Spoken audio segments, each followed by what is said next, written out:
2002లో 10th complete చేశాను. ఇక్కడ first 4th క్లాస్లో ట్రై చేశానండి ఏపీఆర్ఎస్కి. 4th క్లాస్లో ఏపీఆర్ఎస్కి ట్రై చేశాను, రాలేదు. చాలా బాధపడ్డాను, అరే రాలేదే, కష్టపడి చదివాను. తర్వాత 7th మళ్ళీ ట్రై చేశాను, వచ్చింది ఈసారి. చాలా ఆనందపడ్డాను. ఎంత ఆనందం అంటే ఊళ్ళో అందరికీ ప్రతి ఇంటికి వెళ్ళి చెప్పేసుకున్నాను, నాకు ఏపీఆర్ఎస్లో సీట్ వచ్చింది, ఏపీఆర్ఎస్లో సీట్ వచ్చింది వెళ్తున్నానండి. చెప్పేసుకున్న తర్వాత ఇక్కడ జాయినింగ్ వచ్చానండి. మా అమ్మగారు మా నాన్నగారు వచ్చారు, నేను వచ్చాను, అందరూ వచ్చారు. జాయినింగ్ అయిపోయింది.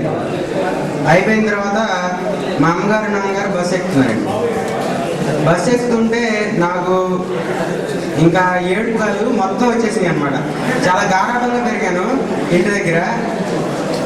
ఇంకా మా నాన్నగారు అమ్మగారు వెళ్ళిపోతున్నారు, నేను ఒక్కనే ఇక్కడ ఉండాలి అనేసరికి ఇంకా అసలు భరించలేక చాలా ఇదిగా 8th క్లాస్లో జరిగింది.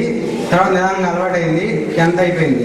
10th వరకు కూడా ఇక్కడ లెక్చరర్స్ క్రమశిక్షణగా ఉంచడానికి చాలా బాగా పనిష్ చేసేవాళ్ళు, కొట్టేవాళ్ళు. పొద్దున్నే మార్నింగ్ 5కి లేపేయడం, నైట్ 9 వరకు స్టడీ అవర్స్.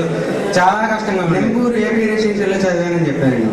నెమ్మగూరు ఏపీ రెసిడెన్షియల్లో చదివానని చెప్పాను. నెమ్మగూరు ఏపీ రెసిడెన్షియల్ అబ్బా నువ్వు చాలా గ్రేట్ అని ఇంకా ఒక మాట చాలండి నాకు. ఈ అవన్నీ మర్చిపోయాను అనమాట.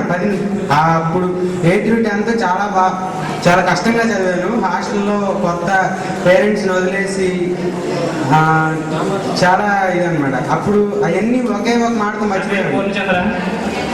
నేను ఇదే స్కూల్లో వంశీతో పాటు 2002లో 10th క్లాస్ కంప్లీట్ చేశాను. ప్రజెంట్ ఆంధ్ర యూనివర్సిటీలో బీకాంసీ ఫైనల్ ఇయర్ చదువుతున్నాను. Thank you. మా ఎక్స్పీరియన్సెస్ విన్నారు. ఇప్పుడు నేను మీ ఎక్స్పీరియన్సెస్ చెప్తాను, వినండి. ఆడపిల్లలైనా కానీ సరే, అబ్బాయిలైనా కానీ సరే, ఇంటి దగ్గర ఉన్నాం అనుకోండి, స్కూల్ నుంచి రాగానే ఆడపిల్ల అయితే అమ్మ పిలిచి అంట్లు తోమంటది, అబ్బాయి అయితే ఇంటికి వెళ్ళాలని కొట్టుకెళ్ళి అద్దేసరా ఎత్తేసరా నాన్న చెప్పడం, అమ్మ చెప్పడం. అదొకటి. ఇంకొకళ్ళు ఉంటారు, ఇంటికి రాగానే అతిగా వచ్చి రోడ్లో పెట్టినట్టు పేరెంట్సే హోంవర్క్లన్నీ చేసి పెడతారు. అంతేనా? అవన్నీ నిజం. అయితే అట్లా అనే ఉంటుంది, ఇట్లా అనే ఉంటుంది. రెండు నష్టమే. చదివేది మళ్ళీ ప్రైవేట్ స్కూల్స్. కానీ ఇక్కడ ఉంటే అలా ఉండదు. అంతా ఏం చేసినా సొంతంగానే చేయాలి.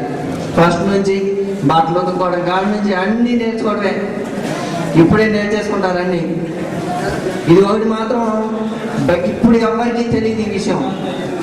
జనరల్గా ఏపీఎస్ స్కూల్లో చదివిన వాళ్ళు ఎవరైనా కానీ సరే పాడైపోయాడు అనేది మాత్రం ఎవ్వరు ఉండరు. ఇది మాత్రం నిజం. ఎంత పెద్ద పెద్ద గవర్నమెంట్ స్కూల్స్ చదివితే మాత్రం అది మాత్రం నిజం. ప్రైవేట్ స్కూల్స్లో చదివిన వాళ్ళు, లక్షలు పోయి చదివిన వాళ్ళు పాడైపోయిన వాళ్ళు ఉన్నారు. కానీ ఏపీఎస్ స్కూల్స్, గవర్నమెంట్ స్కూల్స్లో